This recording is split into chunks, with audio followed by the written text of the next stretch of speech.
Une nouvelle version de Canva Code est disponible et dans ce tuto, je t'explique tout avec des cas concrets. Pour utiliser Canva Code et créer son application, son site web ou son widget personnalisé, il faudra se rendre ici dans IA Canva ou tout simplement dans l'accueil, sélectionner le raccourci IA Canva. À partir de là, on pourra sélectionner la section code et ainsi prompter ce qu'on souhaite créer. Mais tu verras, il y a une nouveauté, tu peux aussi accéder à code depuis tes éléments, on en reparlera dans un second temps. Car pour le moment, nous allons voir les possibilités et les nouvelles possibilités que nous avons avec Canva Code. Dans un premier temps, si pour toi c'est la première fois que tu l'utilises, tu peux découvrir ici, via les différents exemples, ce que tu peux créer avec Canva Code. Tu as aussi des suggestions qui se font juste en bas. Et pour rappel, tu auras l'historique des chats récents qui est ici, mais aussi si tu ouvres ton menu de gauche, l'ensemble des conversations que tu as eues avec l'IA, et par exemple ici les créations que j'ai déjà faites avec Canva Code. On va, pour découvrir les nouvelles fonctionnalités, demander de nous coder une page web pour recueillir les avis clients suite à notre formation Boss du Design. On valide et la fenêtre de code va s'ouvrir pour avoir le code qui se génère automatiquement pour créer ici notre page web. Ainsi, ici, nous avons notre page qui est prête. Et nous voyons tout de suite une nouveauté qui vient juste d'apparaître ici, c'est la capture de données. Ce qui va permettre de lier notre application, notre widget ou notre site web créé avec Canva Code, de le lier à un tableur Canva pour pouvoir recueillir et traiter l'ensemble des données. Attention, deux règles définies par Canva. Toute personne avec laquelle vous effectuez le partage peut accéder aux données de la feuille de calcul associée, même si elles ne sont pas affichées à l'écran. Et lorsque vous collectez des données personnelles, n'oubliez pas de respecter les lois ou les directives en vigueur. Une façon de vous dire de faire attention, si vous collectez des données, vous ne pouvez pas faire n'importe quoi. Et ici d'ailleurs, ce que je vais faire, c'est que je vais continuer de dialoguer avec l'IA pour demander une deuxième version en disant de mettre un petit encadré qui dit que les données collectées ne seront utilisées qu'en interne pour nous aider à améliorer la formation. Ainsi, on voit ici que j'ai une V2 avec la petite indication des confidentialités des données, c'est parfait. Et si à tout moment je veux retourner sur ma V1, eh bien je peux retourner dans ma conversation et cliquer sur V1 pour charger celle-ci. Autre nouveauté très intéressante, c'est que désormais on peut aussi afficher le code pour pouvoir le copier et peut-être le récupérer. Ça peut être utile si vous travaillez avec un développeur ou si vous êtes développeur et que vous souhaitez récupérer le code pour pouvoir aller plus loin dans la création de votre application. Mais si comme moi, vous n'y connaissez rien et vous voulez juste faire du no-code, vous pouvez désormais utiliser votre application dans un design ou même la publier directement en tant que site internet si vous sentez que celle-ci est prête. Là pour l'instant, moi je vais utiliser dans un design car on va voir aussi d'autres nouveautés que nous avons à disposition avec ce Canva Code 2.0 et on va voir aussi comment les données fonctionnent. Donc là, on va l'utiliser et on va choisir site web pour avoir ici, si on fait un double clic, la possibilité de naviguer sur notre page de capture. Alors juste en haut, dans notre barre d'outils, nous avons maintenant l'espace données. Celui-ci, si on clique dessus, va nous renvoyer à un formulaire qui va recenser l'ensemble des données qui seront collectées sur notre site internet. Ainsi, par exemple, ici, on aura le nom, l'email, la note, le commentaire, la recommandation et la date de soumission.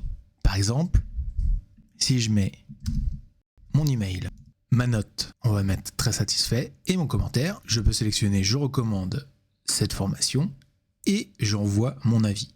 Ainsi, mon envoi a été traité.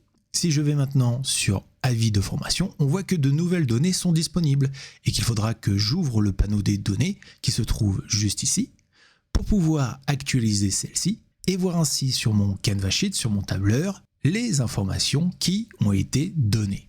Et ensuite, avec plusieurs données récoltées, eh bien, je pourrais faire l'analyse de ma formation ou de mon projet et pourquoi pas utiliser un graphique magique pour pouvoir voir le taux de satisfaction. Donc là, il est à 100%. Et si j'avais peut-être plus d'avis, je verrais en un coup d'œil le niveau de ma formation. Petite astuce supplémentaire ici sur ma version, je pense que je pourrais encore l'améliorer. Donc je peux retourner dans mon accueil IA Canva, sélectionner code et je vais vous rappeler, ouvrir le menu de gauche pour pouvoir aller charger le projet et ne pas charger la version 2, mais continuer celle-ci en disant par exemple ici, peux-tu faire en sorte que chaque IP laisse seulement un avis. Alors là, très bien, Canva Code me dit que je ne peux pas, pour des raisons de sécurité, demander ça, mais il me propose une solution, limiter un avis par adresse mail. Donc on va faire comme ça, et on a notre V3 en cours de lancement, que je peux donc utiliser dans un design. À noter que ma V3 reprendra des données vierges, et donc celles qui ont été enregistrées sur la V2 n'apparaîtront pas ici. Donc attention, avant de bien soumettre votre questionnaire ou votre application à capture, de bien avoir défini le code de celle-ci en version finale. Mais à côté de données, nous avons aussi deux nouvelles possibilités. La première, ça va être de changer les couleurs de notre application à travers la palette de couleurs qui est ici. Par exemple, si on veut faire ressortir notre questionnaire en violet, et aussi la possibilité de changer les polices qui sont sur le design, et pourquoi pas utiliser entre les polices recommandées ou les polices de notre identité visuelle. Mais nous avons aussi la possibilité, ici en allant de modifier, de changer les textes si on en éprouve le besoin. Par exemple ici, on va mettre « Ton avis m'intéresse ». Et à noter aussi que nous avons la possibilité de récupérer le code, donc ça ne s'affiche pas pour le moment car je suis sur une version bêta, mais elle a été annoncée, ça devrait être pour bientôt, une possibilité d'en modifier, de récupérer le code juste ici. Donc cette possibilité de capturer des données, ça peut ouvrir la perspective à beaucoup de choses. Par exemple ici, je me suis amusé à faire une application de prise de rendez-vous pour mon salon de toilettage pour chien tout beau. Et par exemple ici, tout me paraît parfait, même en termes de personnalisation, donc je peux le publier directement en version site web, avec les possibilités si je souhaite de modifier l'URL, donc ça sera un Canva site. J'ai aussi toujours les paramètres qui me permettent de le rendre visite dans les recherches Google ou de le protéger par un mot de passe si je veux quelque chose de plus privé. Et là, si je le publie, il est fonctionnel. Par exemple, on va faire comme si Martine, elle voulait que son chihuahua de 4 ans prenne un rendez-vous pour un lavage et brossage. Et on va mettre le mercredi 22 à 15h. Comme ça, on va réserver le créneau. Et on voit que celui-ci maintenant est grisé. Si on retourne dans notre accueil Canva et qu'on prend tableur des données, alors là, on le voit, il est sur notre accueil, mais ce que je recommande de faire, c'est vraiment dans votre menu de gauche, de vous créer un favori avec, par exemple, votre application et la feuille de données de celle-ci pour ne pas vous perdre, et ainsi glisser celle-ci avec l'application pour pouvoir les retrouver en un clic. Et ainsi, ici, si on consulte notre feuille de données, on a notre ancien rendez-vous qui était le Golden de Véronique, mais encore une fois, on nous demande d'ouvrir le panneau des données et d'actualiser pour voir ainsi le rendez-vous de Martine, lavage et brossage pour le 22/10 à 15h.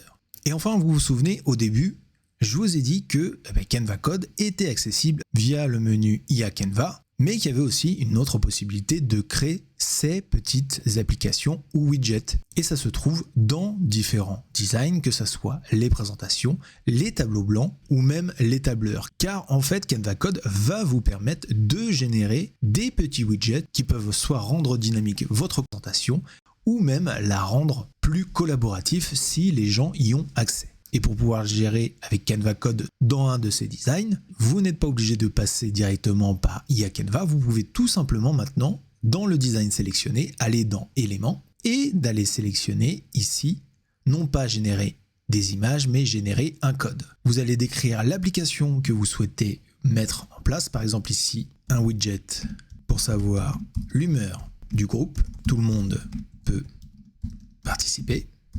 Et ainsi, on va aller dans générer un code pour avoir notre application qui va se générer directement ici. Par contre, on n'aura pas de dialogue, il faudra recommencer notre génération pour avoir celle-ci refaite. Mais ça permet d'aller encore plus vite et de rajouter très vite une petite application comme ça dans sa présentation, son tableau blanc ou même son tableur. Ça peut être un chronomètre, une calculette ou tout simplement un petit widget comme ici. Et une fois notre code prêt, il suffira de l'ajouter en cliquant dessus et ensuite en partageant par exemple notre présentation à notre groupe de travail via le lien, via l'option lien. Et ainsi, les gens pourront donner leur humeur avant de commencer une réunion, ça peut être sympa. Mais bien sûr, vous pouvez imaginer d'autres widgets un petit peu plus professionnels. Et Canva Code est encore amené à évoluer avec le temps pour devenir un incontournable de la suite visuelle. Dis-moi en commentaire quelle évolution tu souhaiterais voir. C'était Marco, Canva Verify Expert, et si tu souhaites apprendre à utiliser Canva, je te renvoie aux vidéos qui s'affichent à l'écran.